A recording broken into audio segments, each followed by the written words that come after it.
بسم اللہ الرحمن الرحیم۔ مدینہ کو واپسی۔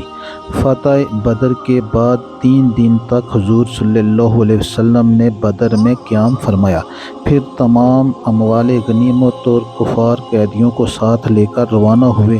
جب وادی صفرا میں پہنچے تو اموال غنیمت کو مجاہدین کے درمیان تقسیم فرمایا۔ حضرت عثمان غنی رضی اللہ عنہ کی زوجہ محترمہ حضرت بی بی رقیہ رضی اللہ عنہما، جو حضور صلی اللہ علیہ وسلم کی صاحبزادی تھی، جنگ بدر کے موقع پر بیمار تھی، اس لیے حضور صلی اللہ علیہ وسلم نے حضرت عثمان غنی رضی اللہ عنہ کو تیمارداری کے لیے مدینہ میں رہنے کا حکم دے دیا تھا، اس لیے وہ جنگ بدر میں شامل نہ ہو سکے، مگر حضور صلی اللہ علیہ وسلم نے مال غنیمت میں سے ان کو مجاہدین کے برابر ہی حصہ دیا اور ان کے برابر ہی اجر و ثواب کی بشارت بھی دی، اس لیے حضرت عثمان غنی رضی اللہ عنہ کو بھی اصحاب بدر کی فہرست میں شمار کیا جاتا ہے۔